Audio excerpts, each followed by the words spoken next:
Yeah, and we're just a minute away from starting. So I Okay. appreciate that you're here at the ready. So we'll just All give right. it one more So minute. great. And Al, you're going to introduce me.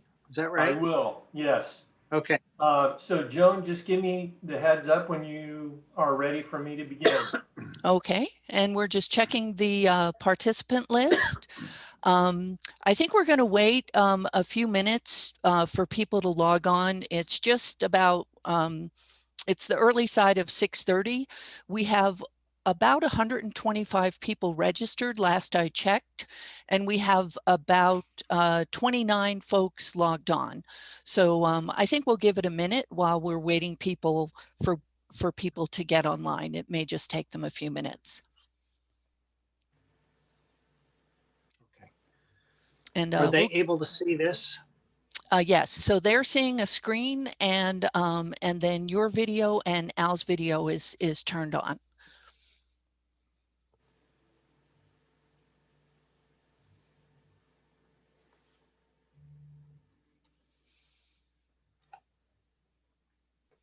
And so we're holding steady at, okay, we got 30. So I think some folks are going to be joining us in a moment or two. So I just want to welcome everyone who is on the webinar right now. My name's Joan Chaplick from MIG. I'm the moderator, and we're going to be waiting just a few moments. We have over 125 people registered, and the numbers are slowly climbing. We're up to about 35 logged on. So we'll just take another moment or two, and then we will start promptly.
Hi, welcome everyone. We'll be starting momentarily. We're waiting for a few more people to log on. We're about halfway to the number of folks that we have registered. So we'll just give it another 2 minutes or so, and then we'll be ready to start so that we have the maximum amount of time for today's meeting.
Okay, Al, we're at about the halfway point with folks logging on. So how about if we get started?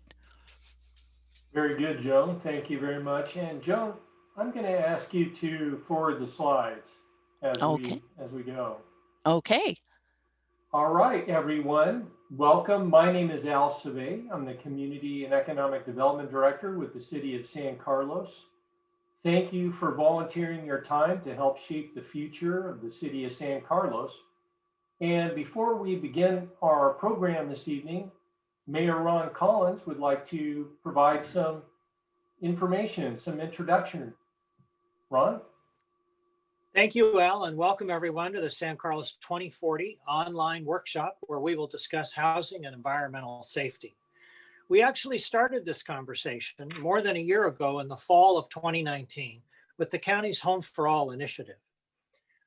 Known as Welcome Home San Carlos, some of you, or perhaps many of you, participated in these events. Today, we continue the conversation, but in the context of creating city policies to help guide us over the next decade. Tonight's workshop is the first of what will undoubtedly be a very meaningful conversation over the next 2 years about how to address housing and environmental safety needs in our community.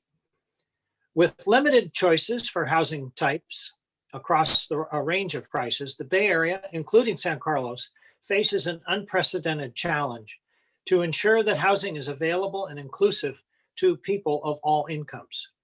At the same time, we are facing wide-scale physical changes to our natural environment. We now experience wildfire seasons and sea level rise is inching its way forward.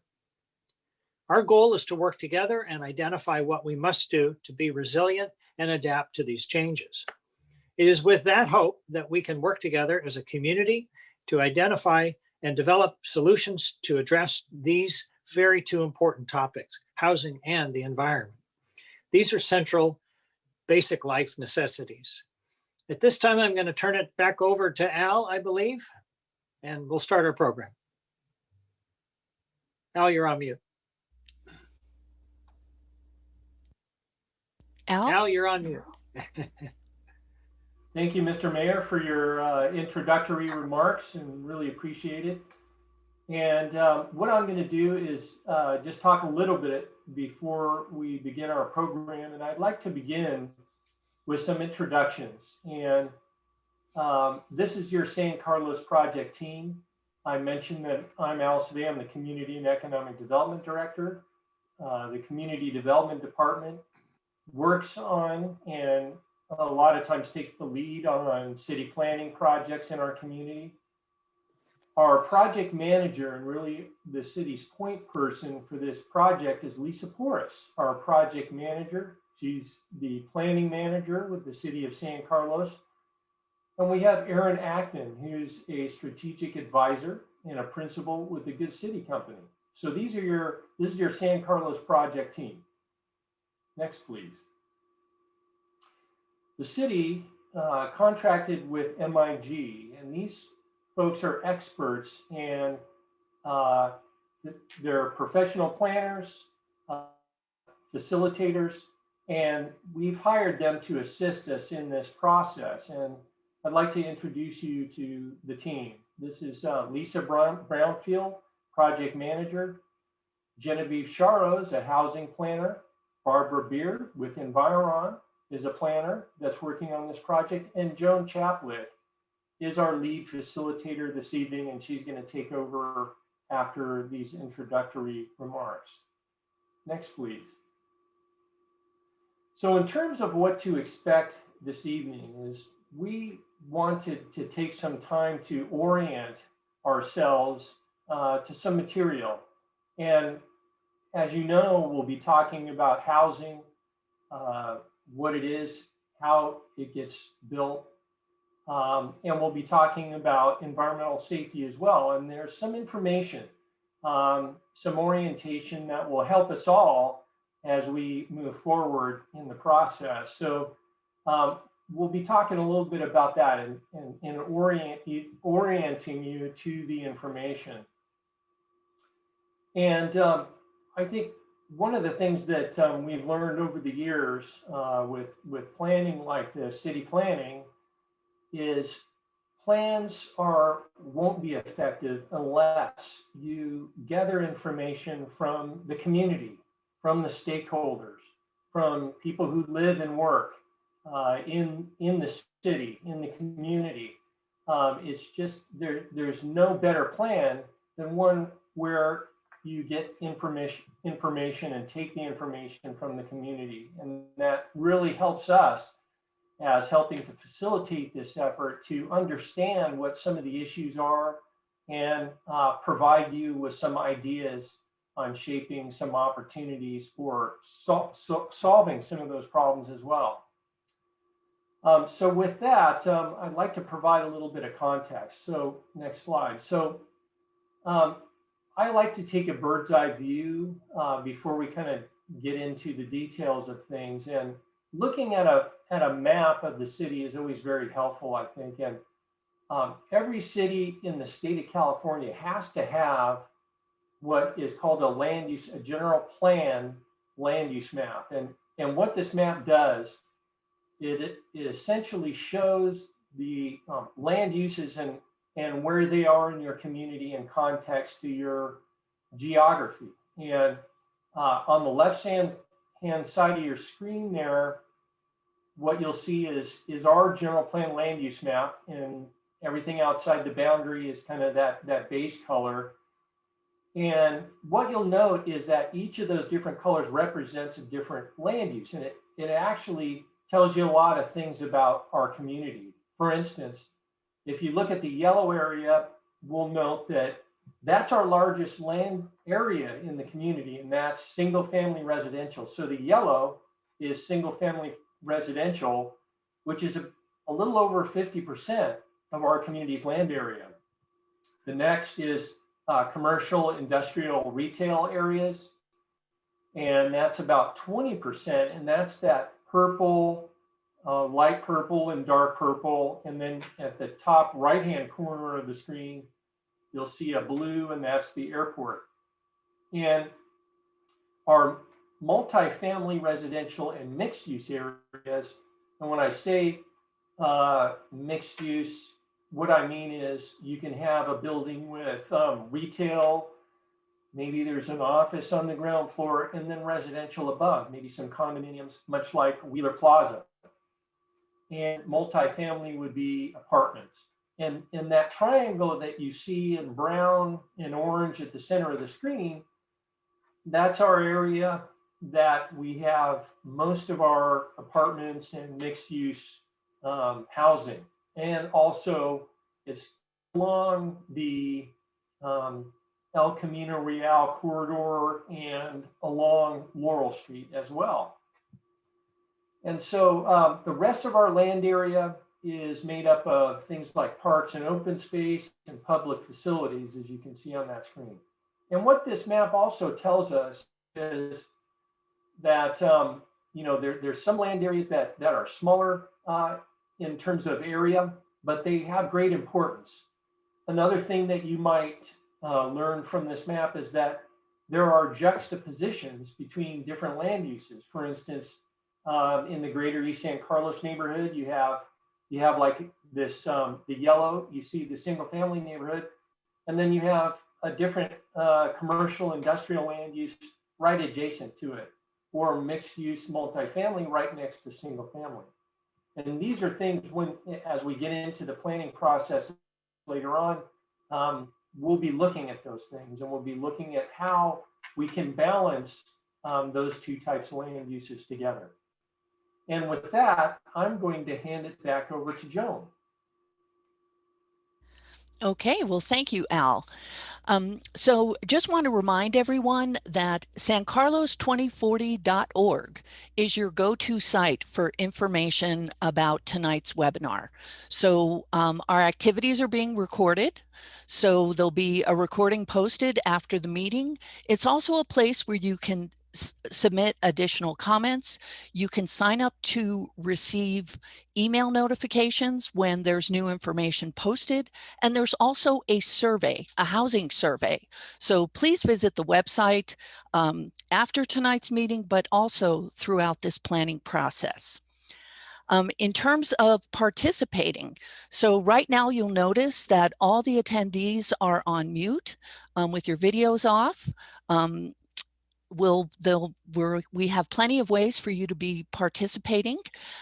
We ask that where you are identified as a participant, if you have an abbreviation or a nickname, spell out your name. That's going to help us acknowledge your comments. We'll be asking you later during public comment. You'll be able to raise your hand and either ask a question or make a comment. And then we're also going to be using the chat feature. So send your chat comment to the panelists. We have them here behind the screen. We'll be sharing them and reading them out throughout the meeting and responding to questions. So I noticed there are some raised hands. I see some folks testing the feature. That's great. We won't be taking questions verbally right now. If you do have questions, send them through to the panelists. I do have colleagues here, Jesse and Joey, who can send you some brief directions on how to manage the Zoom controls. So you should have your Zoom bar at the bottom with the chat feature there. Okay, so right off the bat, we want to get you engaged and involved. So we have some polling questions to help find out who is here in the room with us. So our first question to you is, we want to find out what you like best about living in San Carlos. So you should see a polling question on your screen. So tell us, what do you like best? Is it the small town character, the community amenities, a place where you know your neighbors, the fact that it feels like home, or some other special trait?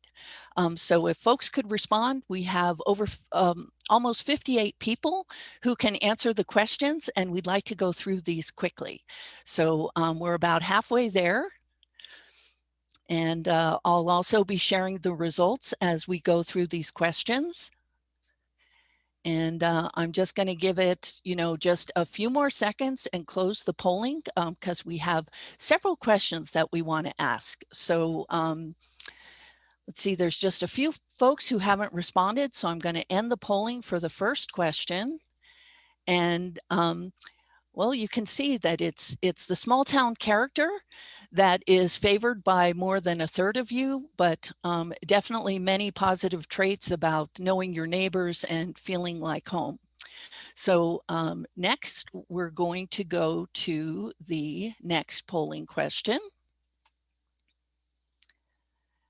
Okay, and here we go.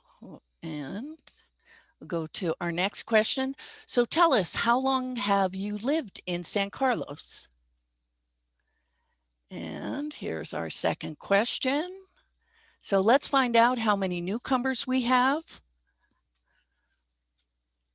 and how many folks who have been here a while. Okay, so we have a lot of folks that have been here more than 10 years. We'll just give it a few more seconds and we'll close the polling and share the results. Okay, so as you can see, more than 80% of the folks participating tonight have been here for more than 10 years. And we also have a few newcomers. Okay, let's go to our next question. And let me just get the polling question going here. So tell us about your housing situation. Are you someone who owns your home? Do you rent your home, live with family or friends, or don't currently have a permanent home? So let's find out people's housing situation.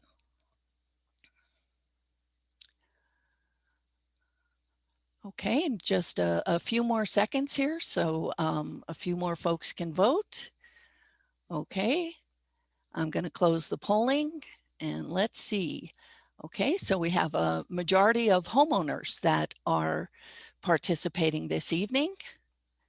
And then now I think it's our last polling question for this time. Okay. Oh, I wanted to share the results from the housing situation there so you could see that.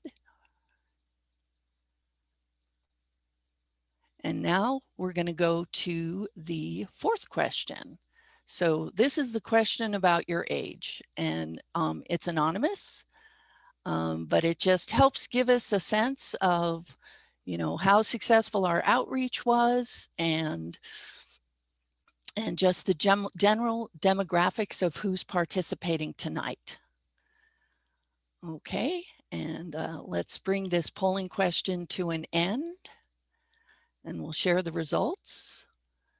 Say, okay, so we have majority in the 50 to 64 age range, but we do have a few younger folks, and hopefully we'll see what participation is like throughout the process. So with that, I'm going to stop sharing. Yeah, I'm going to, let's see, share the results there. And now we'll close this up, and we're going to move to talking to you and providing information about the San Carlos General Plan update process. So we're going to have a series of presentations. I'm going to stop periodically and take questions. So please send your questions in through the chat. We'll just have a few minutes, so I'll try and pick the most popular or broadly serving questions, but we'll keep you engaged throughout, and then there'll be plenty of time for your comments and then also public comment as well. So now I would like to introduce Lisa Brownfield from MIG. She's our team project manager, and she's going to get us started with the presentation. Lisa? Thank you very much. Hi, everybody. So a general plan is a high-level visionary document based on a community's shared set of values. It acts as a blueprint for growth or development or change over a 15 to 20-year period. State law indicates 7 chapters or elements be discussed within a general plan. A city may organize the elements or add new elements as it sees fit. This focused general plan update is strategic and is concentrating on both the housing element and the environmental safety element. The environmental safety element is located within the city's environmental management element. If, and as a result of the housing element and the environmental safety elements being updated, the land use element needs to be updated for consistency, it will be. That's why you can see slight green circles around land use, housing, environmental management element, because those are the 3 that are really in play at this time. We are focusing on the the housing element and the environmental safety element because it's required by state law. The environmental safety element needs to be reviewed and updated when the housing element is updated, and in San Carlos, the housing element is updated every 8 years. It also gives us the opportunity to recognize critical issues facing San Carlos, such as housing availability and affordability, as well as environmental factors, which are now required by in state law, is resiliency, climate change, and resiliency, climate adaptation, and wildfire. As you can see, and as was discussed a little earlier tonight, the process really started in 2019 with the Welcome Home San Carlos. We're going to be moving through the next 3 years as well. This year, we really focused on the existing conditions and looking at the city's plans and standards, as well as starting the community engagement process with this event tonight, as well as the survey, which is online. Next year, we're going to be really focusing on exploring some ideas and policies, which will result in the draft housing elements, environmental safety elements being drafted and then put out to the community for vetting, as well as the environmental review process beginning. And then in 2022, we anticipated adoption and entering in the HCD review process. We'll hear more about the HCD in a few minutes. But what is required is the housing element is required to be updated by January 2023. Okay, well, thanks for that quick introduction and process overview.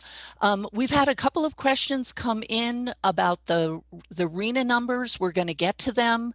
We have a question about race and income information.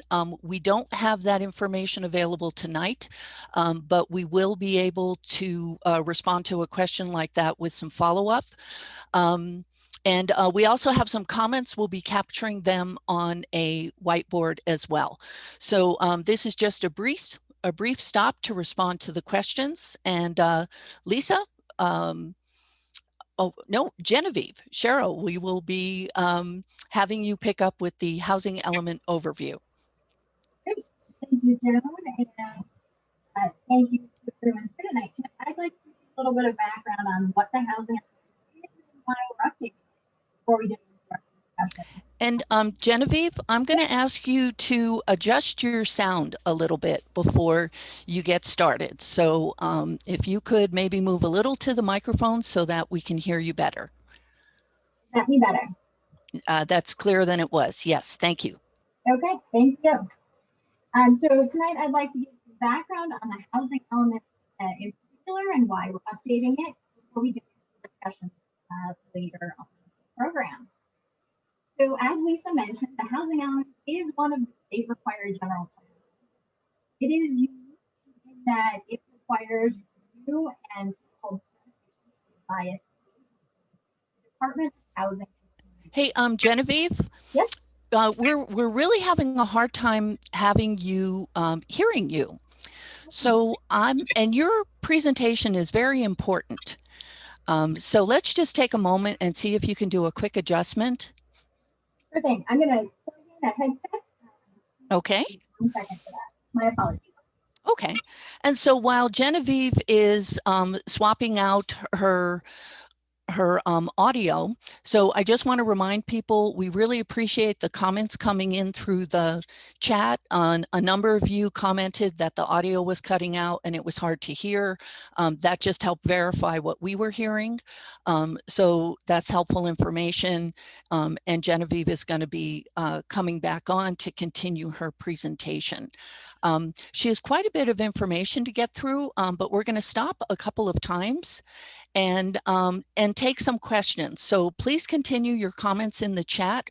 We will be downloading and saving every single comment. And then later we have a digital whiteboard where you'll actually be able to see what others have shared. Okay, let's do that. There I think I got it all fixed. My apologies. Wrong microphone. Can you hear me now? Yes, very clear. Perfectly. Thank you. Great. So the housing element is unique in that it requires review and certification by the state agency, the Department of Housing and Community Development. And Lisa, I think, mentioned it too as HCD. I'm going to apologize for some alphabet soup that is associated with housing elements. You'll hear, definitely I'll say HCD a few times. I can't help myself, but also RENA, which I'm sure you've heard before and we'll be discussing tonight. I'm going to try and limit it to those two acronyms though. The housing element is also unique because much of the housing element is driven by statewide legislative intent rather than local preference, which is really the foundation of the general plan. The legislature, however, has declared that the availability of housing is of vital statewide importance and that local and state governments have a responsibility to facilitate the improvement and development of housing to address housing needs for all economic segments of the community. The housing element document itself really has 5 main components. The first is the needs assessment in the bottom left-hand corner. This section looks at local population characteristics, the housing needs of special needs groups, and the local housing market to really establish a baseline for the document. The constraints section reviews what are the city's policies and procedures and helps identify any ways that the city is constraining housing development through zoning processes or procedures and identifies some ways to try and remedy that. It also looks at non-governmental constraints like the market and environmental constraints. The resources and sites inventory chapter looks at that regional housing needs allocation, or the RENA, which we'll discuss in a bit more on a few slides. And then we look there to see where are available sites in town that are vacant or non-vacant, but have the potential to turn over, where new housing could be built. It also identifies grants and public agencies that can help support more affordable housing. The housing element also looks at previous accomplishments. So it looks back to the previous housing element cycle and looks at how the city did in meeting those goals that were set back the last housing element. And then all of these components build towards the housing plan, which is really the heart and the meat of the document, which includes the goals, the policies, and importantly, the implementing programs to get towards the housing vision. So it is also unique because periodic updates are required by state law on a state legislated schedule. So we are embarking now on the 6th cycle of updates in California, which will cover the period between 2023 and 2031. So cities in the region must adopt a state law compliant housing element by January 31st of 2023. If the housing element is adopted on time, it's valid for 8 years for the whole cycle. If not, the housing element is only valid for 4 years and must be updated again in 2027. If a housing element is not adopted on time, or if HCD determines that it doesn't comply with state housing element law, the city becomes open to potential or probable litigation. The housing element is the most frequently litigated component of the general plan.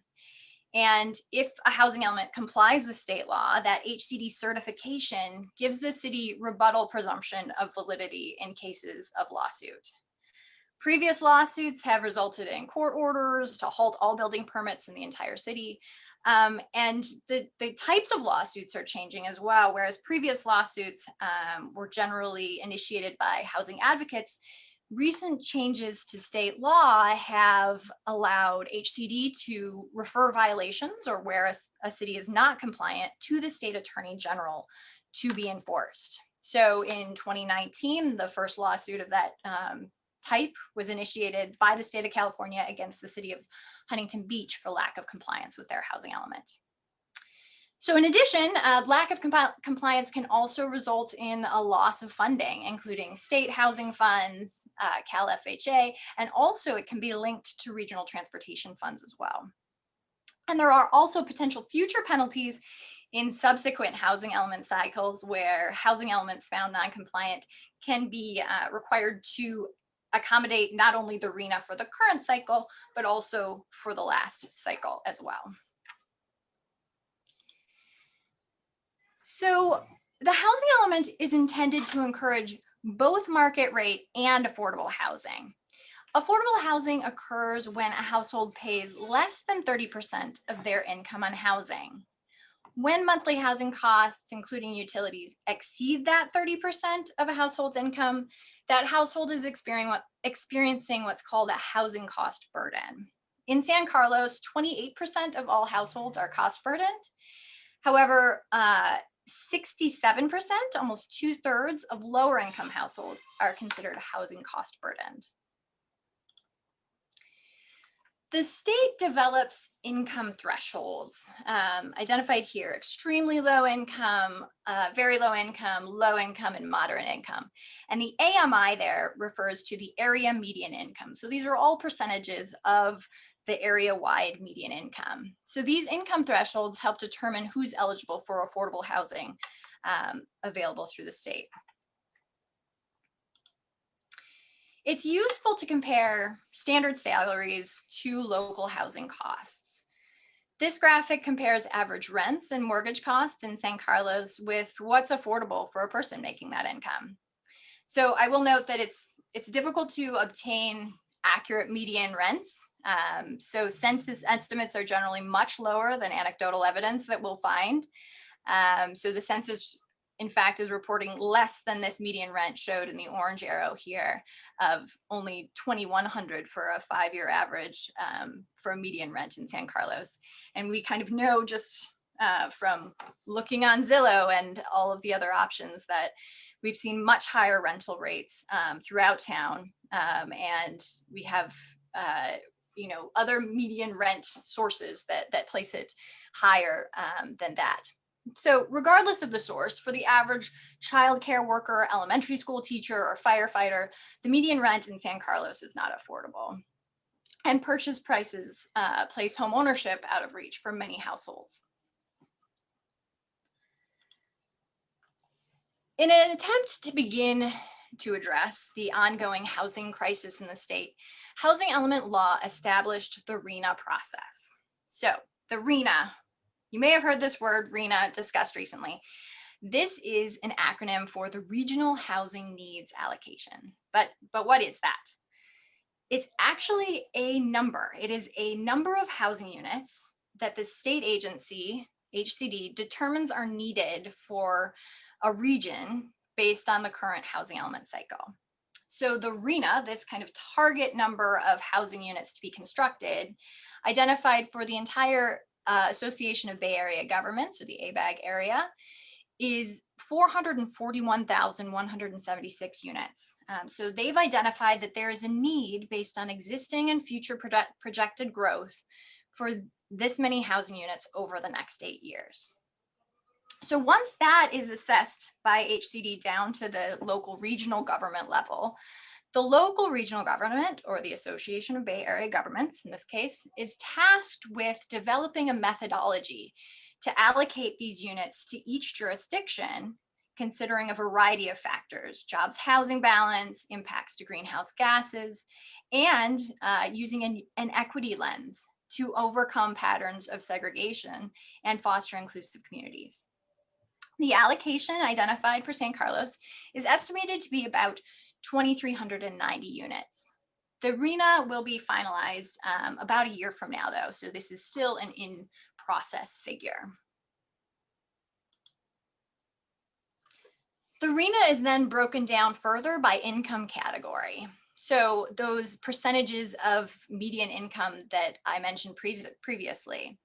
In San Carlos, the RHNA target includes an estimated 680 units towards the very low income category, 390 towards the low income category, 380 towards the moderate income, and 990 towards the above moderate income category, or those are also known as market rate units. The RHNA can really be thought of as a housing construction goal. However, it's important to note that it's not a construction obligation. The role of the housing element itself is to really show how the land use and zoning policies that are in place will allow for a certain level of development as identified in the housing element.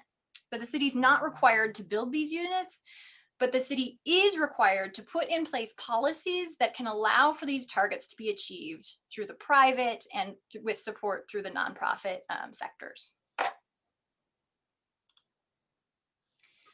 Since 2015, the city has made good progress towards the previous RHNA, especially in the above moderate income category.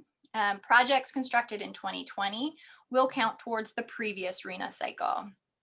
And you'll note just comparatively, the 2023 RHNA is significantly higher than the previous cycle here, the target from 2015 being under 600 units.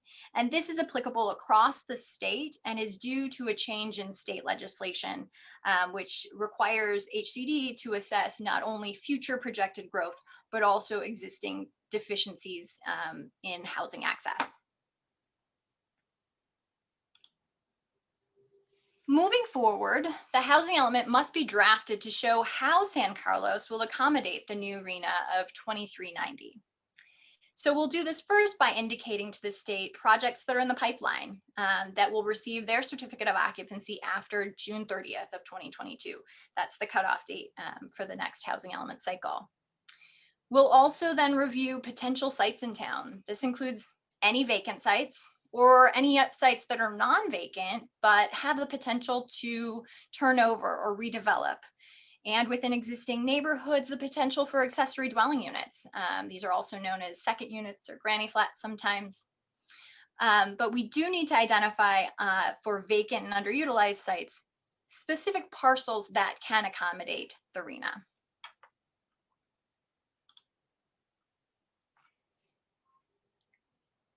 When the state reviews the housing element, they take a critical eye at the sites identified to meet the RHNA. This is really one of the sections that's looked at most closely and which has a significant portion of the legislation devoted to it. And so we're looking here at those vacant and underutilized sites that have adequate zoning in place. On those sites, the legislation requires extensive analysis to demonstrate site suitability so that it has the potential to convert and support new housing and affordable housing on that site. So this includes a review of the existing use on the site. If it is not vacant, what is the realistic potential for that use going away and it recycling to something else?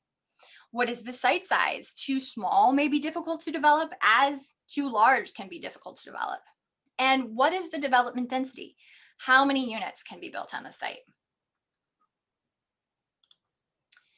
The allowed density is important because it is linked to the analysis that shows how a jurisdiction can meet the lower income RHNA. The legislation assumes that there are economies of scale that are associated with higher density and that those economies of scale can help affordable housing be developed. So in the housing element where higher density sites are identified, they are assumed to be able to meet the lower income RHNA. So this is not to say that every higher density site would develop with affordable housing, as we know that's not the case. But the way that the law is written, this is inherent within there. So we assume that there's a higher potential for affordable housing to occur on these higher density sites. State law has established a default density of 30 units to the acre as the minimum density that can accommodate affordable housing. So 30 units to the acre may look like the example on the top, 3 stories of development. As densities increase, like this example in Redwood City, buildings are often up to 5 or 6 stories. State law also requires housing elements to indicate how cities are affirmatively furthering fair housing. So this means taking meaningful actions to overcome patterns of segregation, address disparities in housing needs and in access to opportunity, and how cities are promoting fair housing choice and fostering inclusive communities that are free from barriers and that restrict access to opportunity. So getting rid of those barriers that restrict access to opportunity based on those protected characteristics. And the ultimate goal really is to transform racially and ethnically concentrated areas of poverty into areas of opportunity, and while protecting existing residents from displacement. So building new and additional housing that can meet the needs of a broad cross-section of society does become an important equity issue. Equitable development describes an approach to creating healthy, vibrant communities of opportunity. Equitable outcomes come about when intentional strategies are put in place to ensure that everyone can participate in and benefit from the decisions that shape their neighborhoods and regions. Okay. And I'd like to pause here and ask Joan if there's any questions that we can address briefly. So we have a number of comments that have come through, and so for the commenters, we're capturing them. Some of them are lengthy, so we're going to summarize them and put them on a whiteboard so you'll be able to see all of the comments that are coming through, but we will also have a full transcription, which we get a download from Zoom. So I just wanted to clarify that. We did have a question about the mortgage costs, the $9,300 figure that you used, and was wondering what the source of that number was, if you were able to answer that question. Sure. That is based on the August 2020 sale price date. The average median price in August 2020, which was just under $2 million. And so the calculation was a standard mortgage calculator based on that $200,000 median home price in August 2020. Okay. Let's see, we have a question about, are ADUs not accepted as affordable? is by state 3OU/A. There's an abbreviation there I'm not familiar with. Well, I will address that in terms of the housing element. So ADUs do become an important component of how we look at meeting the RHNA in the housing element. We know from surveys that have been done locally and state, and actually there's a good one out of Portland where we see significant use of ADUs by family members and household employees that really reflects an affordability that standard prices listed on your average rental databases would not reflect. And so we go through a process with HCD on an area-wide basis to make those assumptions for the region, and to be able to account for some of those ADUs within the community, projecting them out for the 8-year cycle and recognizing that a portion of them will be affordable in the community. Okay, thanks, Genevieve. I just want to acknowledge there's a comment that's related, related to fire danger, and we are going to talk about the environmental safety element. So we'll be able to get to that a little bit later. And then a question about, do we have data on how San Carlos's demographics have changed, say, over the past 8 years? I don't have those on hand right in front of me, but we do have information that will be coming out through the existing conditions atlas that will support that. And if there are particular factors that are supportable by the census that we can compile, we can also do that as well. Okay, so we're just going to take a few questions now, and I do want to keep moving because I know there's a lot more presentation to get through, and we also want to have plenty of time to receive comments and have public comment as well. So we'll head to the potential housing options section of your presentation. Great, thanks. So, and just to follow up on Joan's comment, we will be receiving a lot more feedback and having a facilitated discussion on all types of housing comments as well. So your comments will also be addressed there. So just kind of thinking forward to jumpstart that discussion, I wanted to present a few ideas for potential housing solutions that are being implemented around the state that we can discuss as well. So first here is tiny homes. These are emerging as a maybe not so new housing type that can provide the privacy of a single family home in a much more compact space of 250 to 400 square feet in general. And these types of housing can produce less waste, require less heating, and be more environmentally friendly. And they can also provide a creative, affordable housing option. This example here in Sonoma County is 14 units established for chronically homeless veterans. And all of these units are fully accessible, so with a flat site plan without stairs, roll-in showers, and adaptable kitchen sinks. And these types of kind of tiny home villages are kind of cropping up around the state and around the country. In addition, tiny or smaller homes can also be added within existing single family lots as accessory dwelling units like we discussed. And these ADUs, so-called, are self-contained dwellings. They can either be attached to an existing dwelling on the lot or detached.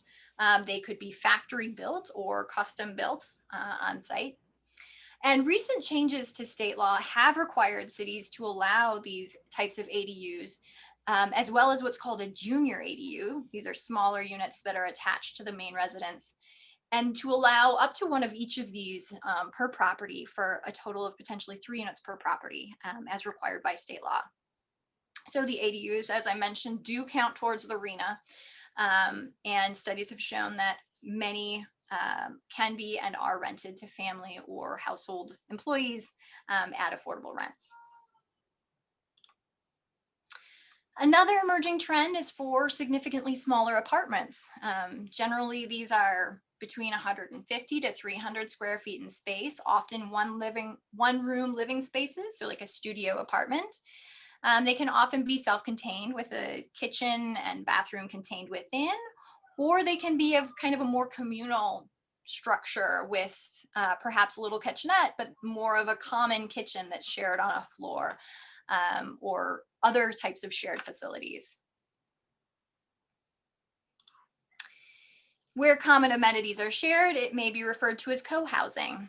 A co-housing community thinks pretty carefully architecturally about how it is designed to facilitate more shared social and management activities, including resources and meals. And this type of housing can help support people of all stages of life, singles, couples, families, empty nesters. There's a lot of folks whose needs can be met through a configuration such as this. Similarly, shared housing can provide many benefits. It's not a new concept. Anyone who watched the Golden Girls show saw a very effective shared housing arrangement for 4 seniors. And shared housing can also support a variety of household types. Can reduce housing costs for homeowners, share the burden of household tasks, and support building community. Shared housing programs like HIP Housing can screen and interview applicants, and conduct background and reference checks as well. It's a good resource here in the county.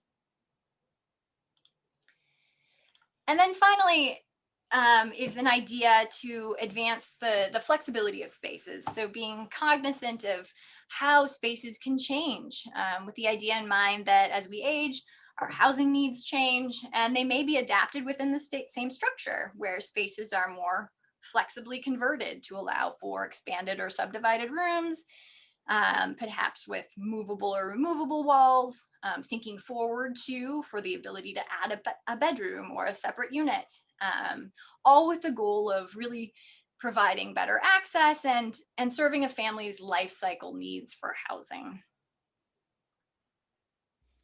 Okay, well, thanks for going through those options. And there's a couple of questions. Some folks have asked, how do things like co-housing, share housing, flex housing, how do they get counted in the RHNA? It's true.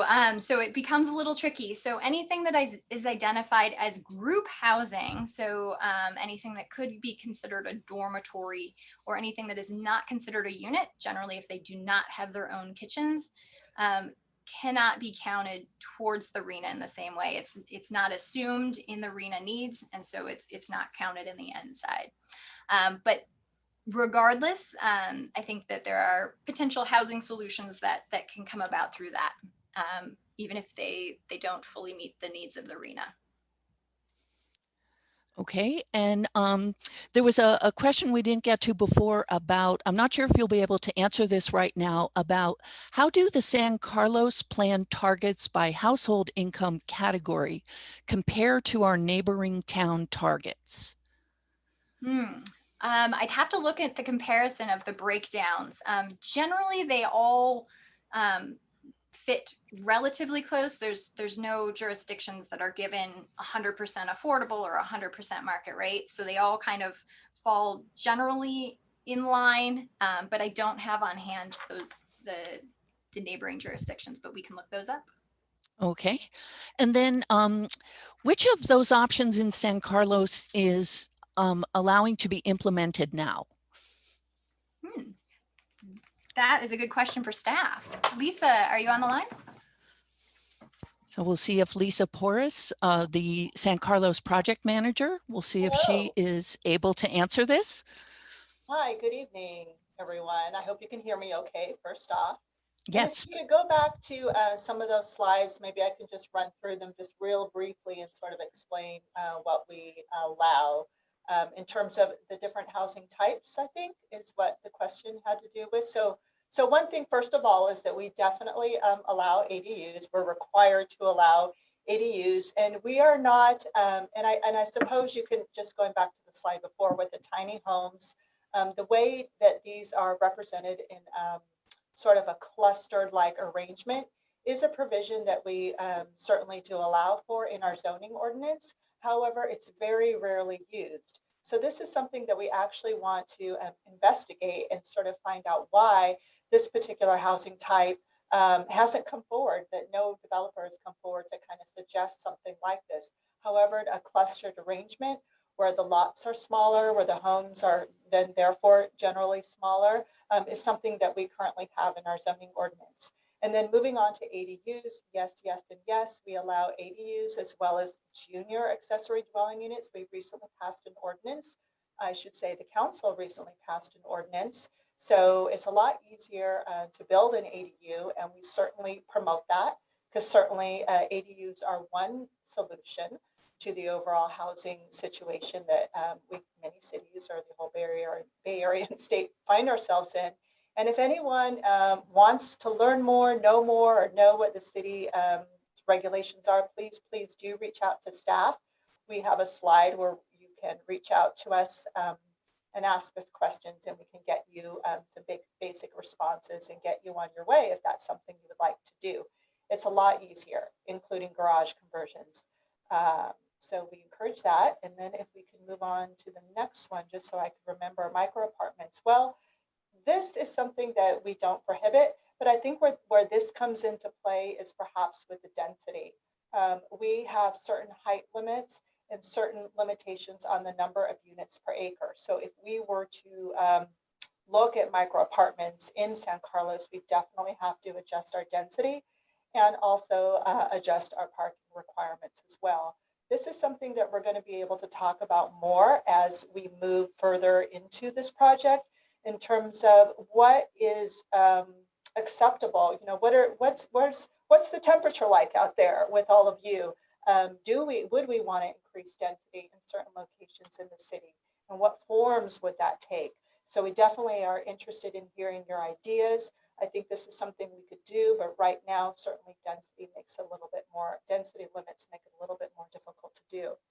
And then I hope I'm not taking too much time. Co-housing is generally a type of group housing that is allowed in San Carlos. So that's one form that we do allow, but we don't see a lot of.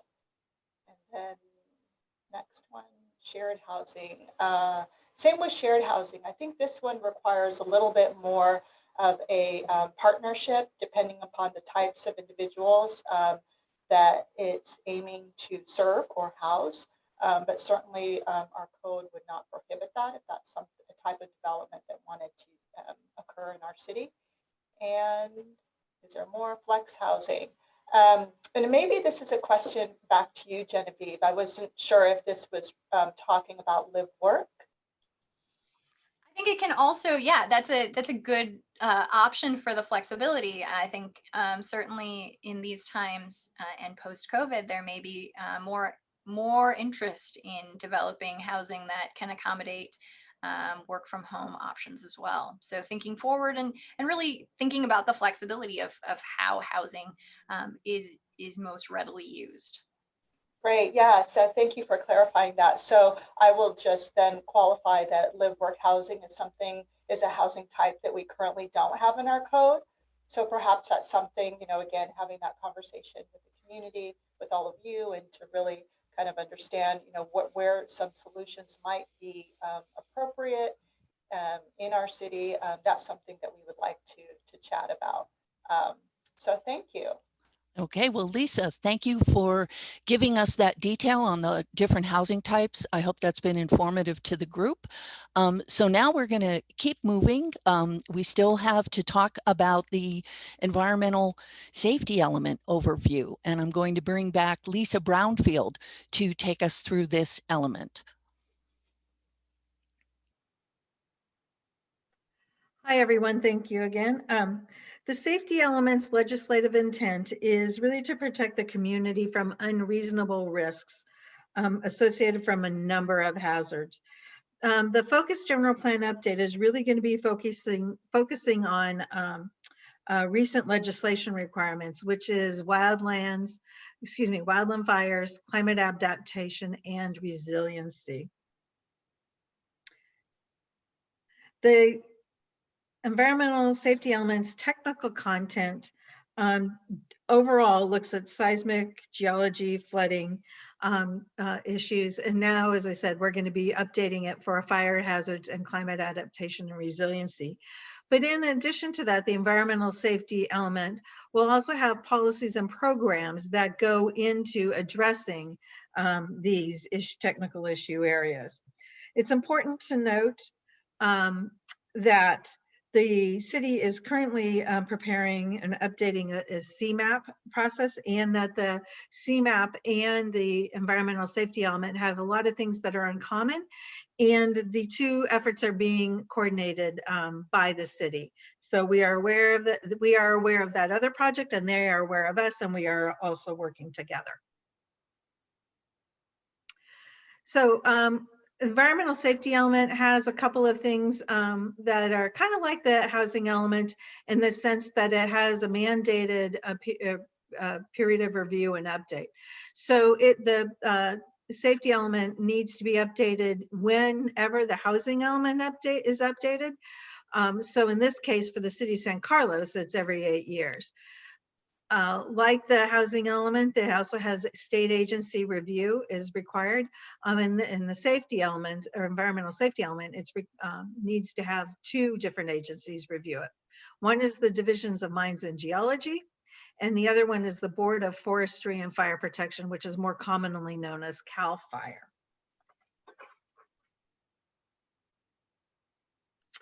So the existing conditions atlas, which will be posted onto the website shortly, identifies 3 wildfire areas, or wildfire hazard zones within the city and its sphere of influence. The 3 wildfire severity zones, as determined by CAL FIRE, is based primarily on fire history, natural vegetation, terrain, and typical weather. The 3 zones are moderate, which is shown here in the green, high, which is shown in yellow, and very high, which is shown in the pinkish or the red.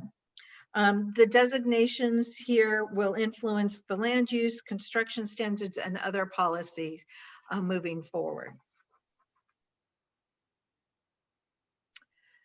The FEMA has established flood zones for the city of San Carlos as well. And they're primarily 2, the 100-year flood, which is also known as the 1% annual chance, which is shown in dark blue. And what that means is that a flood of this magnitude has a 1% chance of happening or occurring in any given year. Basically a 1 in 100 1 in 100 chance. The second category is the 500-year zone, or the 0.2% annual chance in any given year, and that's being shown in lighter blue. As you can see here, the darker blue, the 100-year floodplain, occurs in the most predominantly in on the east side and along El Camino, and a little bit going up the creeks, whereas the 500-year flood also occurs more predominantly on the east side, but as also you can see it moving up the creeks as well. So this is how FEMA categorizes the flood zones within San Carlos. Sea level rise is when we work with the National Oceanic and Atmospheric Administration, or commonly known as NOAA. NOAA revisited its sea level rise projection model in 2017. And based on that analysis, the model anticipates sea levels to rise by 5 feet above the 2000 level by the year 2100, as shown in the light green, as you can see on the upper right part of the screen. And that's if the moderate level of assumptions on GHG emission are being assumed. If the high level of assumptions, meaning more GHG emissions are being emitted, and if that is being modeled, then the sea level rise is anticipated to be 9 feet by the year 2100, as shown in the darker below.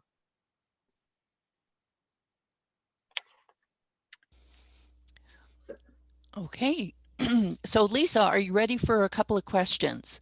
Certainly. Okay, so there's one about the flooding map. Is that based on the most recent data? And it said there was an update recently that surprisingly showed the east side having low flood risk. If we Can you flip back? I was going to go back to the FEMA map. So this was based on the FEMA based on the FEMA 2016 data that was provided. That was the most recent that we have been provided by the different agencies. However, there was something even more recent than that. We'll be happy to consider that as well. But this is the recent data that we had. Okay. Let's see. When we're talking about fire and floods, should denser housing first be built where the threats aren't as dire? Is that something this element addresses? That's something that we will have to have a conversation with the community about. And because there is a little bit of a kind of a push-pull, but particularly in San Carlos, when you have sea level rise coming in from one side of the jurisdiction and you have wildfire risk coming in the other, it really kind of focuses the center part of the city as being perhaps the more environmentally easy areas to plan for. But we will have to talk to the community as a whole about where they would anticipate or where they would like to see housing and what risks may be, what risks and or what different measures for mitigation we may have to be adopting or putting into place in order to build in some of the areas that may be within flood zones and or within the wildfire severity zones. Okay, thank you. There's a couple of questions related to climate adaptation. So Lisa Porras, I may need to call on you for a few of these. What's the city's plan for addressing sea level rise on the east side of San Carlos? And what's the timing for that information to be public? Thank you, Joan. So my understanding with respect to the climate mitigation and adaptation plan, some of you on the call for this workshop may have even participated in a couple of recent workshops that the city sponsored for that particular project. And so I don't have the exact schedule yet, but that's certainly something that we can follow up with everyone here on so that everyone can stay up to date when that information will be released. But essentially, in terms of the relationship between this project, the environmental safety element, and the climate mitigation and adaptation plan, the climate mitigation and adaptation plan is going to work to identify, solutions and be a little bit more detailed, where the environmental safety element is really looking at, updating our policies. What is the city's current commitment and policy related to around these particular topic areas, and then what kind of actions will we take? So we're going to kind of take a deeper dive into that. I think that's a really good question. That's a super important question. It's a question that totally makes sense, but we're not there yet. But I think in the meantime, what we could at least do is get the community some information as to when more of the detailed information from the CMAP process will be available to the public. So thanks for that question. Okay, thanks. And Lisa, this next question may be more CMAP oriented, but does the climate adaptation and resiliency consider the impact of car emissions related to the distance of homes from other destinations? And their context is about things being offset by public transit or use of, bicycling and walking. Well, certainly greenhouse gas emissions are a central component of the purpose and the rationale for such a plan. So there could be particular land use related items that sort of come forth. And if you look at our existing climate action plan, you'll see policies and actions about where to place housing, where it makes sense to put housing close to transit, so that instead of so many single occupant vehicle trips, you could have the option to walk to your basic needs or take transit for some of your trips. So I think part of that is what we'll be able to discuss. And certainly what I already feel that's kind of bubbling up are kind of like what we're going to get to probably at the next workshop, which are guiding principles. What factors do we want to consider in terms of where does it make sense to grow, over the next, how are we going to accommodate our housing needs, and where does it make sense to put those units? And we're trying to accomplish a lot of things. We're trying to provide more housing. We want to put housing in places, where it's not going to produce a lot of vehicle miles travels, leading to higher GHG and so forth. So I think all of these things, we're going to be collecting, and we can put down on the table in the near future and come up with some shared principles for how we're going to address these things. So I hope that sort of answers the question for now. Okay, great. Well, thank you, Lisa. Stay with us, because next we are going to, I'm going to go back to Lisa for the project timeline. And because I want to make sure we can maximize the amount of time we have for whiteboard comments and public comments. So Lisa, if you want to go through the timeline. I'll do this really quite quickly. It just provides a little bit more information than what we provided earlier.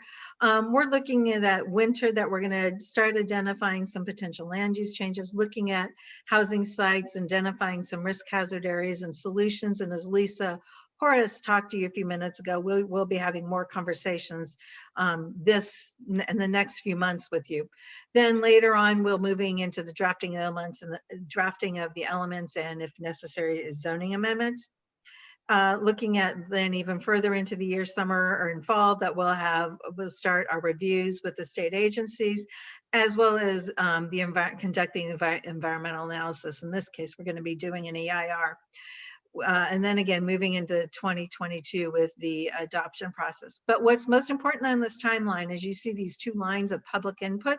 We anticipate having public input throughout the process. And so that is going to be critical, and we would encourage your participation all the way through this process. Thank you, Lisa. So again, before we dive into what's essentially going to be a virtual community conversation with all of you, I just wanted to pause for a moment and thank you all for getting through that kind of more, maybe it's not as exciting. I mean, it's good information. We need to kind of develop a framework, but I can already see that, there's so many ideas and concerns kind of popping up, and that's what we're going to get to.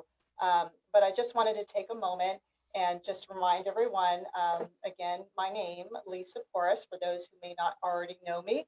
I'm the planning manager and will be serving as the project manager for this focused general plan update. And so I'll be your primary point of contact. And I have my information available at the end of this presentation, so you'll be able to see that. But it's also on the project website. So if you go and cruise around the project website, you're going to come across my contact information as well. So if any time, you have any questions or there's any follow-up, I'm going to be your point person. I won't be able to answer all of the questions or address it all myself, but you're going to want to send those to me so that I can make sure to be responsive to those in a timely manner. So just a little bit of housekeeping there. But more importantly, before we get started, I just really wanted to stress the city's commitment to reaching out to you as a community. We want your suggestions. We want your ideas. We want to know what concerns you have. This is something that city staff cannot, nor with our consultants. We can't do it alone. A big part of this effort is really hearing from the community, hearing from you. We've got a larger housing allocation or arena coming down the pipeline. So it's going to be more challenging for us. We just want to put that on the table right now. So we really rely on a robust dialogue with our community members and really seeing, what's acceptable. How are we as a community going to come up with some solutions to address some of these issues? So again, this is our job, is to inform you, to hear from you, to acknowledge you, and so that along the way, as we create these new policy documents, your voice is essentially going to find its way into these official documents that get presented to the City Council for formal adoption. So we have a ways to go. This is essentially our first formal workshop on this project. And I just wanted to thank everyone for being here. And we're going to continue much more along the way. So without further ado, I guess I'll just turn it over to Joan. Thank you so much. Okay, thank you, Lisa. So now we're going to we want to get you engaged, and we want to do this through the chat feature so that we can get a lot of ideas at the same time. And we've already captured many of the suggestions and ideas that have come through the chat. So these are the four general questions we're going to be focusing on. We want to know your issues and concerns, but we also want to know your ideas. We're looking for creative solutions. So we're going to focus on talking about the housing element first, and then the environmental safety element. And we are going to do that. We're going to be using a digital whiteboard called Mural. And I have two of my colleagues that are helping me to populate the mural as we are taking your comments here. So I just want to give you a quick overview. We have a lot of space here. We're going to zoom in. And so we're going to start here with your issues and concerns. So as they come in through the chat, my two colleagues, Jesse and Joey, are going to be adding them to the squares here. I'll be reading them off so that we can keep a good pace. But I also want to show you that many of the questions and comments that came in earlier during the presentation have all been captured here as well for reference. So let's start getting your issues and concerns related to the housing element. We have just a couple of comments coming in. Well, a question about placing ADUs in front yards. We have a suggestion of building a bazillion micro units on the east side. So that's their solution to the RENA problem. We have a comment about making sure that density and traffic concerns are addressed with the additional housing.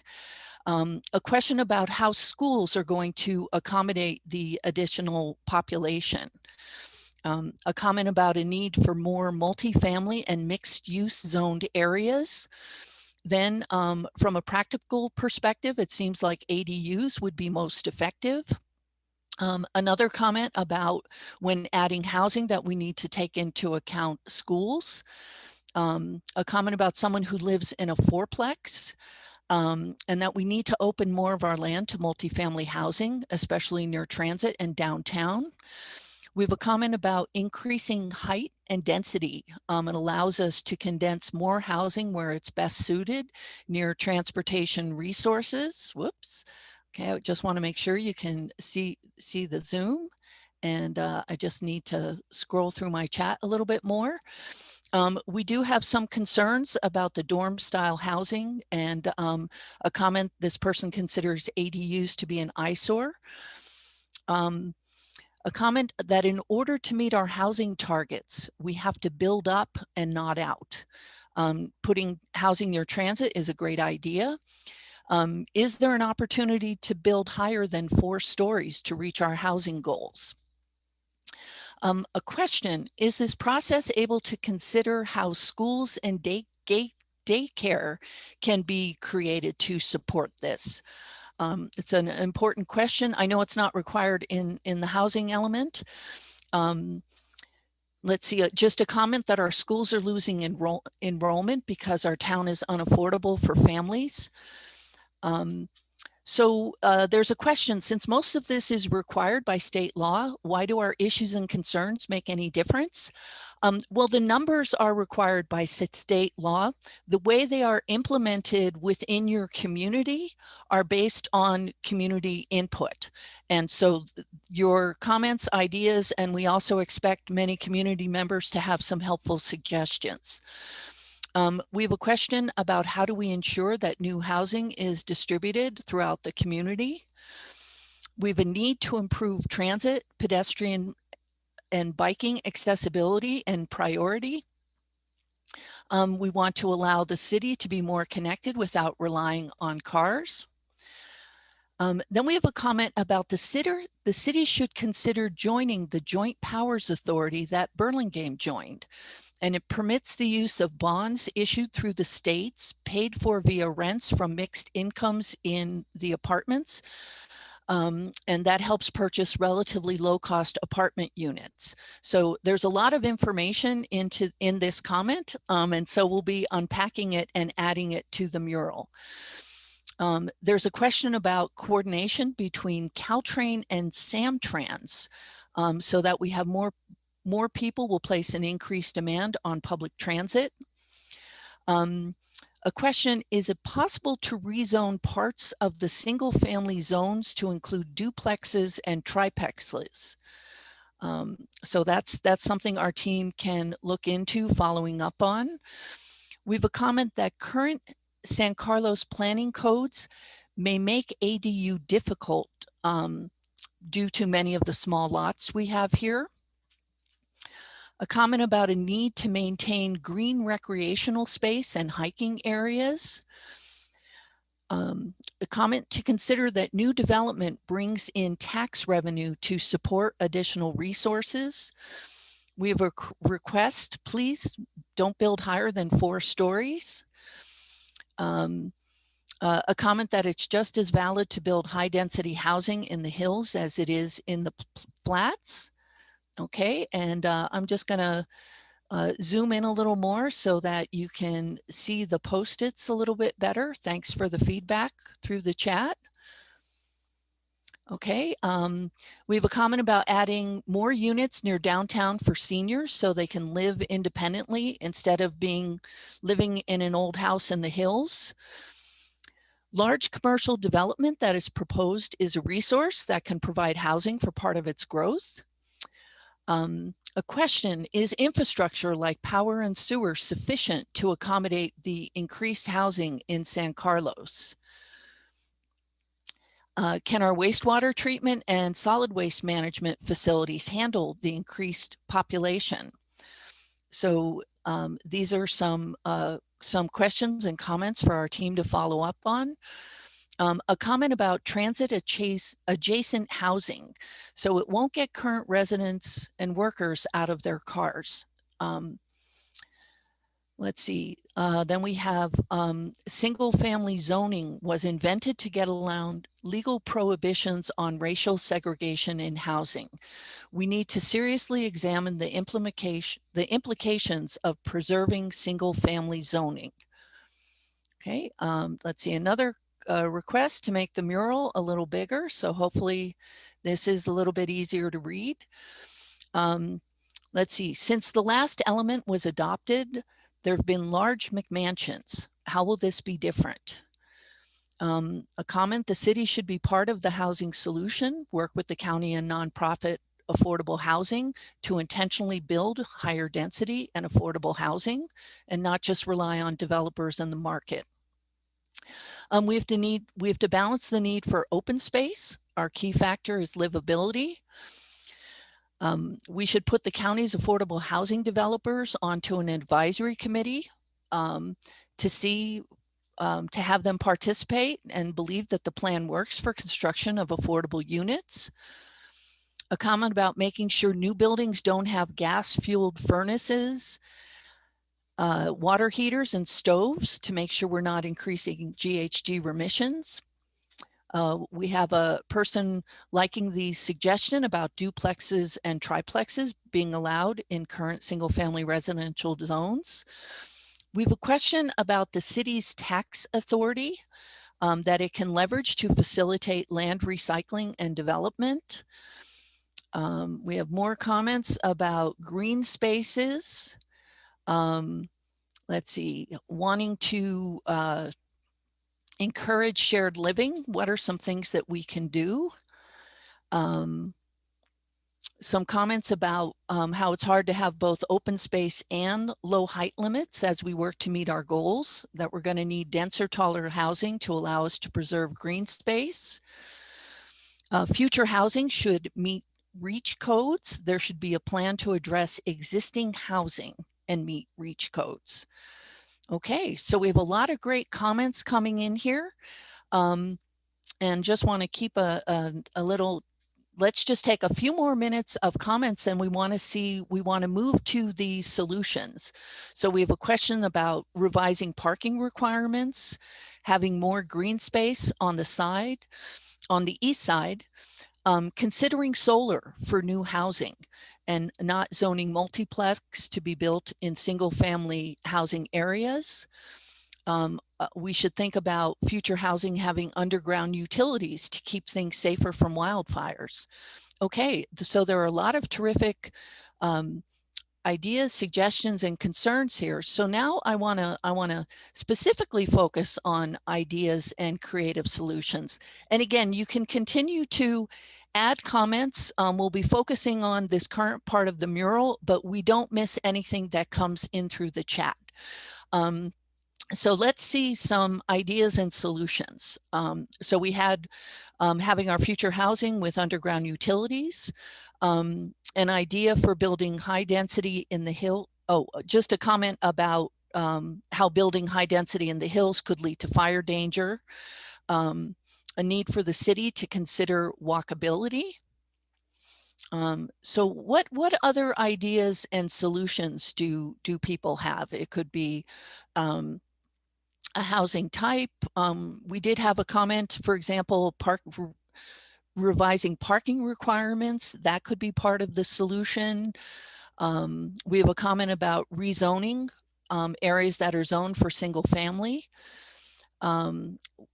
Requiring all new construction to be done with electric because it's more affordable. Someone's suggesting we look at cities like Copenhagen to emphasize the biking and walking within the city.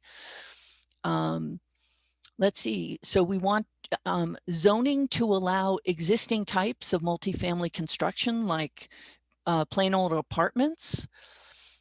We have a suggestion of creating assisted living facilities. Let's see.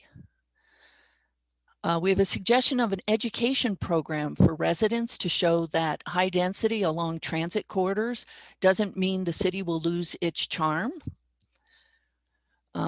Let's see, we have some comments for flood areas, and this one we might want to capture in the environmental safety element. They have some ideas about planting native grasses along the bay trails to help with swells and still provide for biking and walking paths.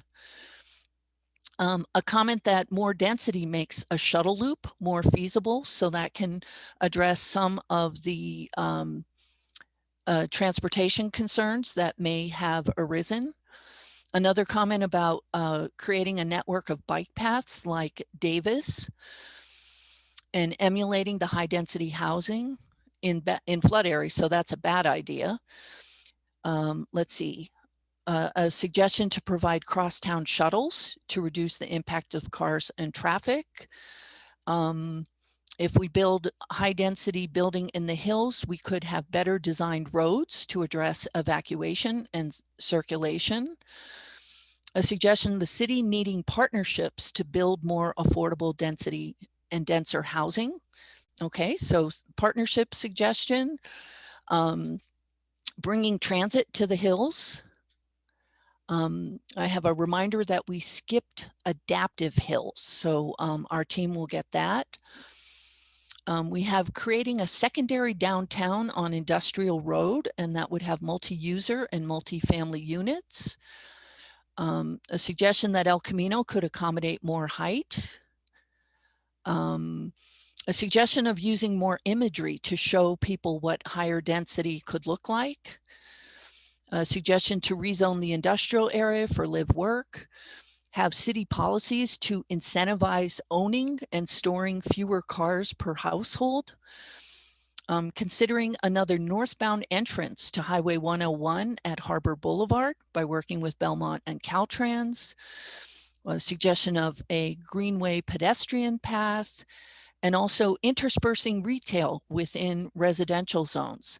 So these are excellent suggestions that we can be tracking and seeing as this planning process develops. So please, let's keep those ideas coming.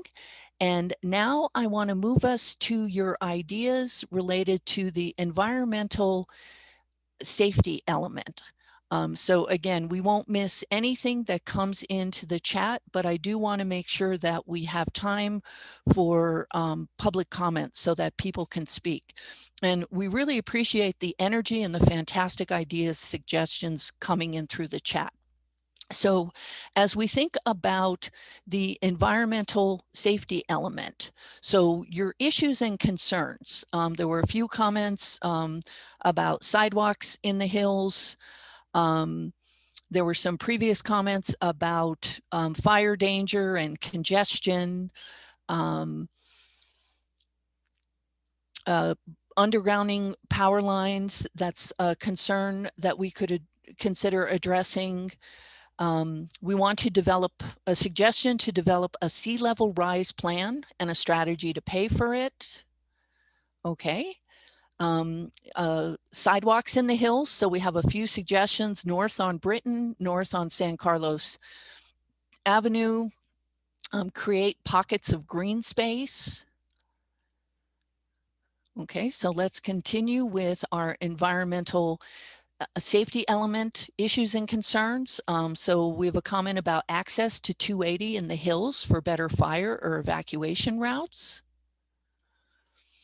Okay, other ideas and concerns. Let's see. Okay, a couple of comments. I'm not quite sure if they're related to the environmental safety, but I'll share them. Some comments about the eucalyptus and the brush off Hillcrest and Arundel Road creating a fire danger. Let's see, one about incentivizing the replacement of gas appliances with electric options. A comment about clarifying the toxic legacy expectations for East Side development and a strategy to incentivize cleanup and conversion to housing. And then we have ADA accessibility to sidewalks on all streets. So they're not all environmental safety, but we will continue to collect these ideas. Let's see. So how about if we move to some of the ideas and solutions for the environmental safety element. So we had restoring creeks and marshlands to more natural conditions that could help reduce flooding, regulations around the type of yard plants to avoid fire-prone species, a comment about the El Camino, Holly Street, and overpass not being safe for bicycles. A comment about the San Carlos Airport not having a levee system across its entire boundary, and that adds to increased flood danger. A comment to stop additional building into urban wildlife interfaces and fire danger zones. Let's see. Using drought tolerant landscaping. Okay. Cameras or sensors to observe fire-prone areas, use natural solutions such as bioswales and native plants. Again, flood prevention from our Nordic countries. Denmark is mentioned now. Incentivize the building code so that it requires hardened housing design against wildfire hazard. Okay. Let's see. Okay, so we're capturing all of these comments here.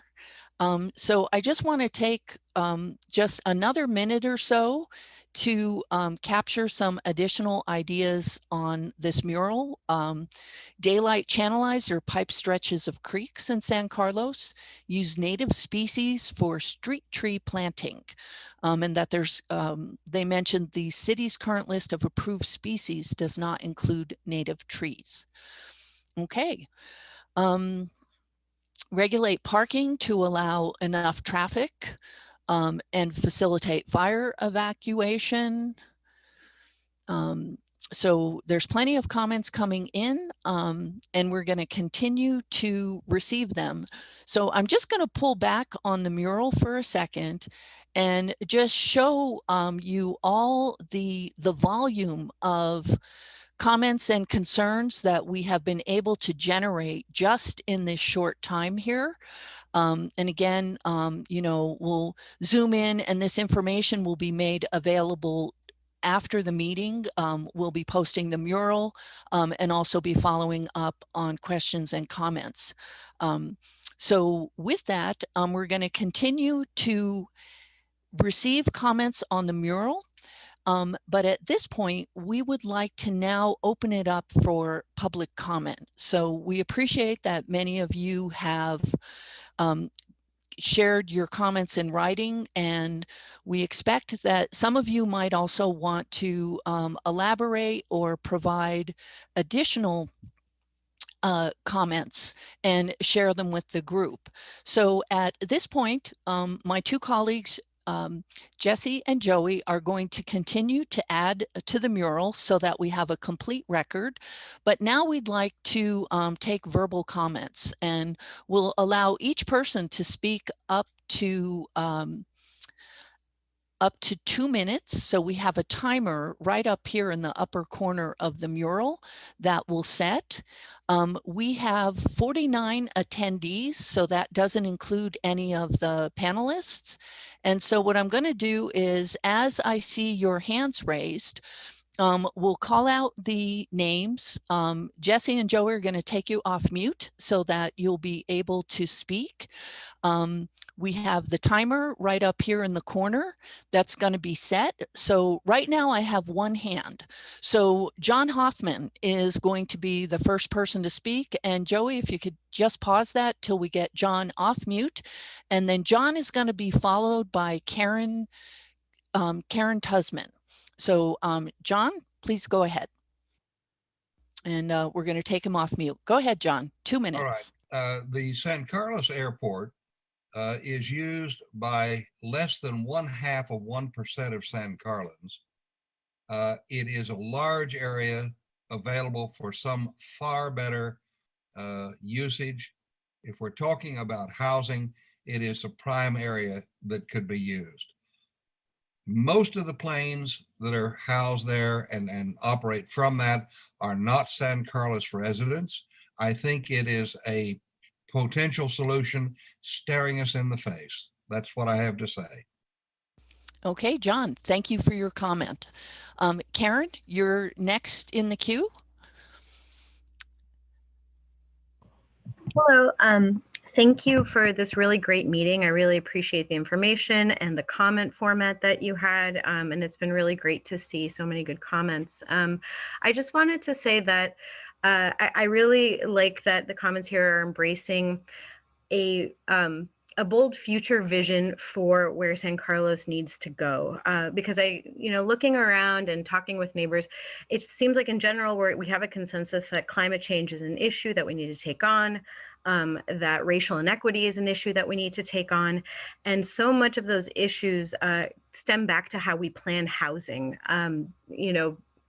I was the one who made the comment about single family zoning and the origins there. And, I grew up in a single family zoned area and didn't think about those implications. But now that I've learned about it, it seems really clear that creating a more equitable society means having allowing for more different income types to live side by side. I live in a fourplex myself, and I often hear the offhanded comment of, well, you can't have a fourplex next to a single family home. And I'm always saying, oh, well, why not? I think my building could fit in on a lot of blocks and look really great. And on the climate issue in particular, the way we've designed this area in the last 50 years was really centered around cars. And I think a lot of us agree that we need to move towards less car dependence, more pedestrian, transit, biking. And the thing about our, the setback requirements and zoning that we've had is that it creates sprawl and spaces between things. And, I think a lot of us are looking for ways to live smaller and have a better quality of life as a result, having pedestrian access to more amenities and things like that, and spending less time in our cars, less time contributing to pollution. So I really appreciate this process and the ability to weigh in on this, and thank you. Okay, well, Karen, thank you for your comment. Our next speaker is Sam Hertzberg.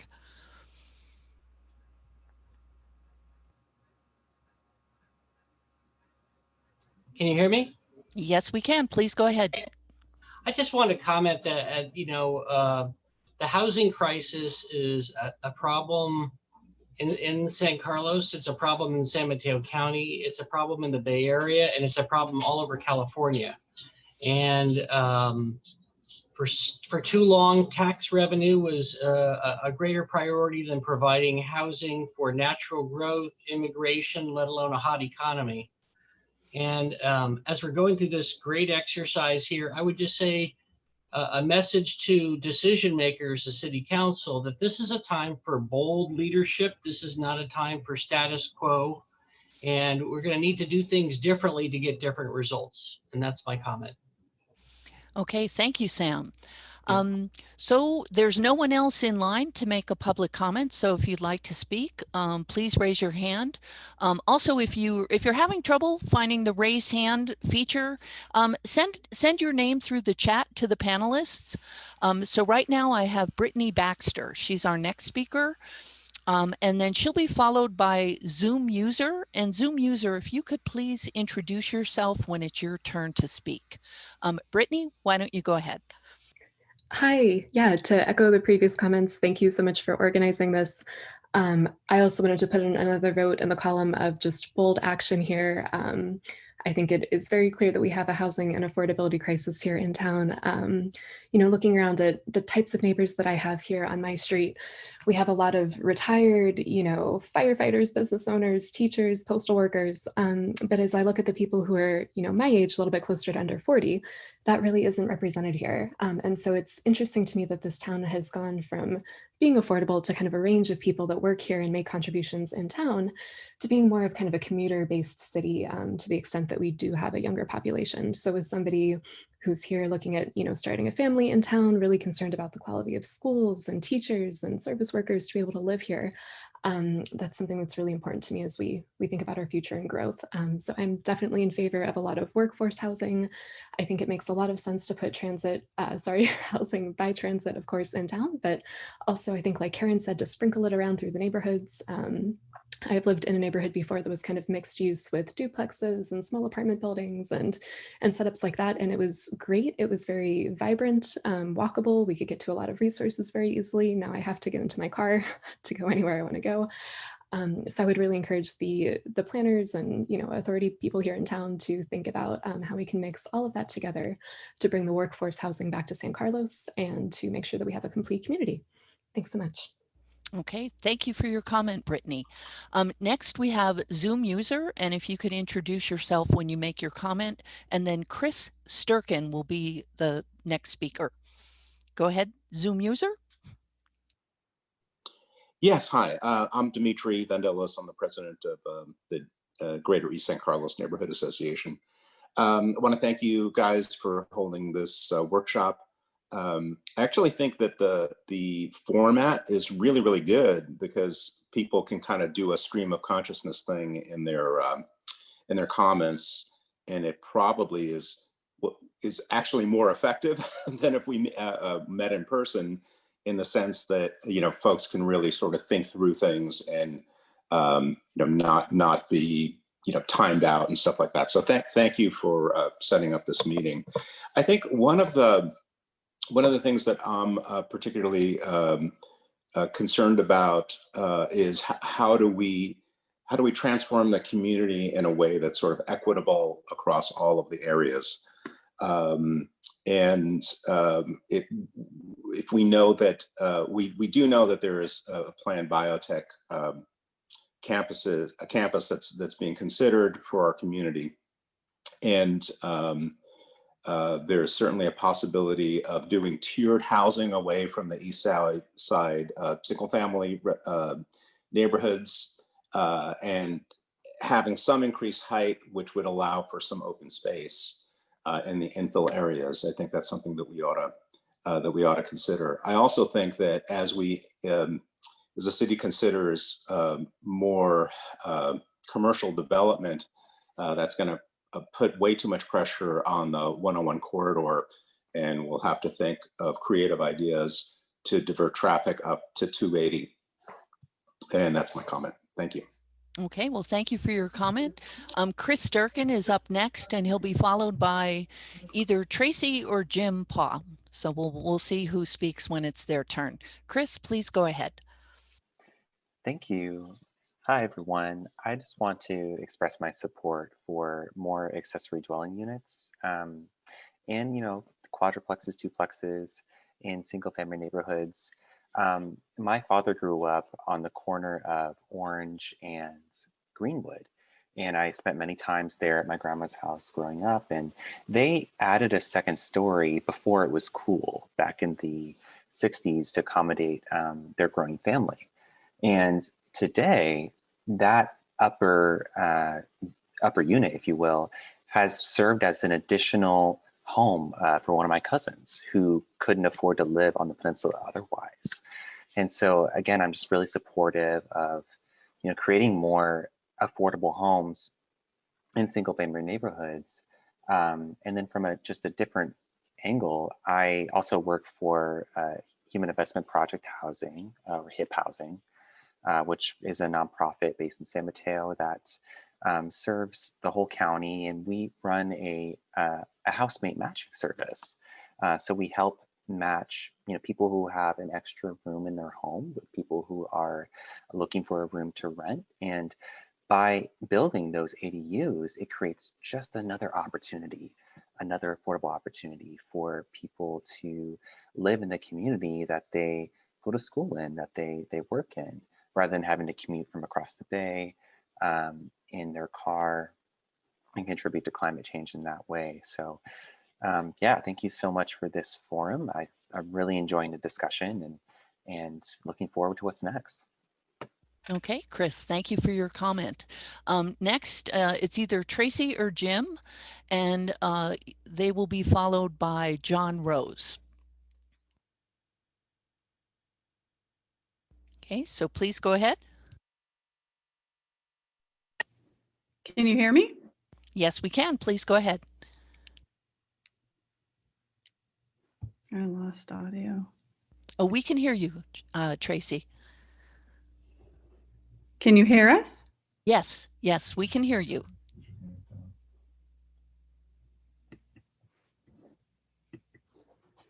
Tracy, are you able to hear me?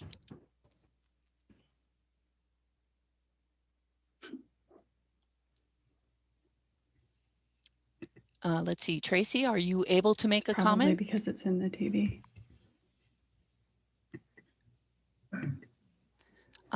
So I'm going to ask. Can you hear me now? We can hear you. Yes, please go ahead. Oh, we can all hear you. Okay, so we've lived in San Carlos twice, once in a duplex and now in a single family home. I think one of the things that we are most interested in and concerned about is, as we look at density housing, that we still maintain the level of that, small community. San Carlos has done a wonderful job of updating Burton Park and adding green markings along major corridors for bicycling. And we try and bicycle as much as possible downtown or other areas. And we'd love to, as you look at housing, to consider folks like us that will continue to ride our bikes, hope to do that through our 60s, 70s, and who knows, maybe our 80s, not just in San Carlos, but connecting us with other cities, Redwood City, Belmont. And when I say that, it's really not plausible today to ride along El Camino or Old County or Industrial. It's just not safe. So going north, you have to look at other avenues, and some of those streets become extremely packed with cars due to high density housing. So something to consider as far as just a general connecting us to other communities, biking and walking, as well as just public safety. Thank you very much. Okay, thanks for your comment, Tracy. Our next speaker is John Rose.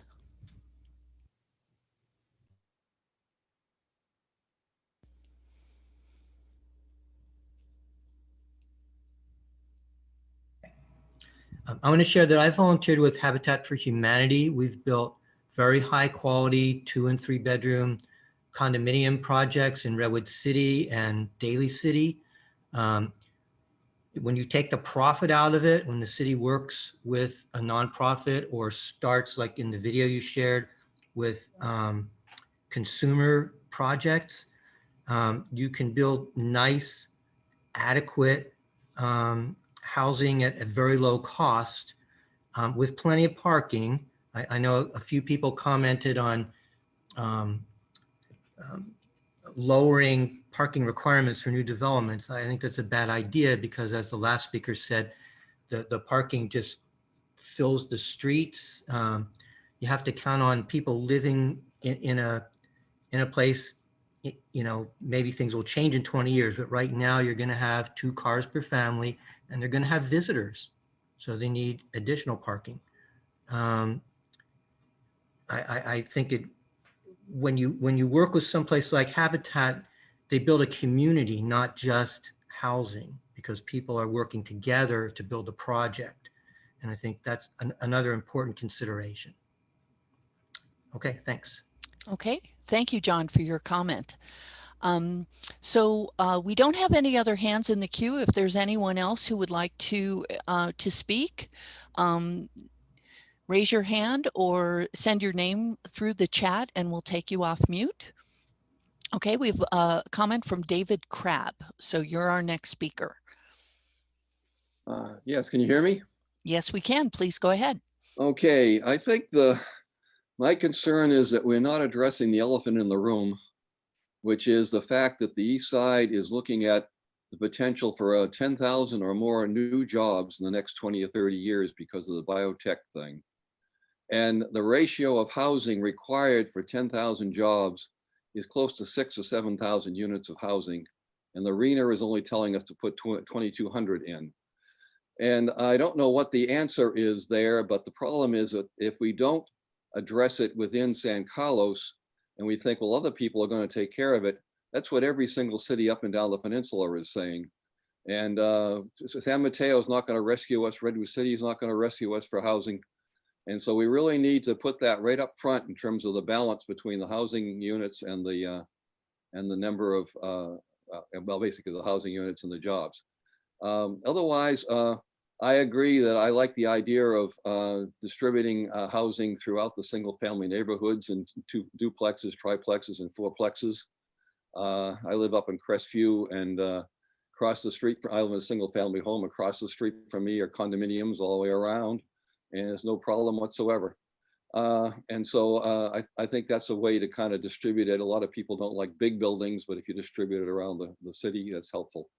And so another thing I'd like to just suggest is that if the staff could do a presentation or something, if you took the Transit Village project, which is huge in most people's minds, and you started putting that along El Camino Real, I don't think you come close to even reaching 2,000 units of housing. And I think people need to recognize the scale of our issue right now. Thank you. Okay, David, thank you for your comment. Do we have anyone else who would like to make a verbal comment? I'll give you a moment to get your hand up or send a note in through the chat. Okay, so it looks like folks are finished making verbal comment. And again, we have everything coming in through the chat. We also have it, captured here on the mural. And again, we'll make sure that this is readable, but just want to show the scale and the variety and the quality of comments that we have received this evening. So we really appreciate this effort from you all. So now we're going to go back to the PowerPoint for just a few next steps. I want to bring Lisa Porras back to bring us on home and wrap us up for the evening. And Lisa, you're still on mute. I think we all do that. We're just ready to talk and we forget. Thank you, Joan. I was just wanted to share that I thought that was an excellent way that you managed all of the comments coming through, and I just wanted to thank you for that. and also thank everyone for participating and sharing through the chat and also through the public comments. I think we got a lot of really great information for starting, and you know, it's great to get this kind of input early on. This is exactly what we hoped for, and it's going to really serve us well as we continue the dialogue with all of you. So just a couple of housekeeping things. I know it's almost 8:30, so it looks like we'll be ending kind of right on time and being respectful of all of your time. Just a reminder that if you haven't visited our website yet, I really encourage you to take a moment and visit it. We do have the survey on there, so we want to make sure that we capture everyone's comments in the survey. This is the first survey we have, so this is a website that will continue to evolve. Anytime that we have new information, you will be notified of the information that's going on to the website. So our job, like I said before, is to really keep you informed. So this is kind of the main go-to repository of information throughout the life of the project. So good to bookmark that so that you can stay up to date. As far as next steps go, you know, where do we go from here? Well, a lot of the information that was shared tonight is going to help us develop what we are calling guiding principles. And this is guiding principles for where we start to locate the housing units and how we start to address the number of topic areas and issue areas of concern. And again, I know we talked a lot about housing, we talked about environmental safety as well, but we're going to be developing guiding principles for both of those topics. So just to sort of give you a frame of reference, we're going to be aiming for late January. As soon as we get a date organized, we are going to be letting you know as soon as we have that. And then following those guiding principles, then we get to you know, what is really going to be a robust conversation on exactly where those housing numbers are going to go and how are we going to accommodate the RHNA. One thing, I don't want to do a sidebar too much, but these are, you know, the RHNA numbers are essentially what the city should plan for over the next 8 years. But what we want to do is not just limit ourselves to the RHNA. We also want to be able to identify additional sites and potentially a higher number, because not every project is going to develop, or I should say every site or project will develop with a number of affordable units. While that's our aim, it could be that not every site will. So we need to be able to have buffer sites as well. So we're going to talk more about that, but the RHNA number is certainly not, doesn't need to be a limit per se. And I know there were some comments about that. And then following our robust conversations about the housing numbers and potential locations for where we put the housing, we want to work with all of you on the goals and policies. So we're actually going to be spending some time looking through draft policies, goals, policies, and objectives for both the housing and safety element. And then the last step will then to do environmental review. We are going to be doing an environmental impact report on this project. So that is included in the work that we are going to be doing with MIG. So if we can move on to the next slide, I think I just have a couple of them. So on behalf of city staff and all of the MIG consultants that you met tonight, Joan, Lisa Brownfield, Genevieve Shero, we just want to thank you for joining us this evening.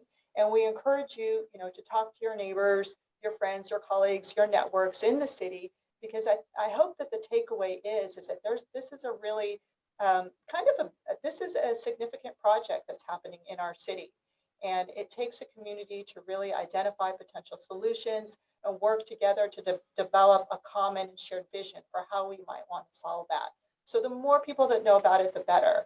And we have quite a ways to go, so it's not too late to join. And again, like Joan mentioned, we're going to be providing this recording on the website. We hope to get this up within the next 24 to 48 hours. So if we don't get it up right first thing tomorrow morning, please be patient. It will be up on the website. And we're going to be providing the PowerPoint as well. So I think that is all I have for this evening. So if anybody else would like to share any closing remarks, you're welcome to do that. But if not, thank you all very, very much for being here with us this evening. Okay, well, thank you, Lisa. And as Lisa said, the materials will be posted on the website, the slide deck, and then the webinar. We do add closed captioning to it to make it more accessible. So that takes a little bit of time, but we will get that on the website as soon as it's done. And with that, your participation has been outstanding. We really appreciate your thoughtful comments, suggestions, and help that you have provided us. So thank you very much. There's a question about the survey, and we're going to follow up on that. So Brittany will take care of your comment. So with that, we're officially adjourned. We thank you for coming tonight. Good night.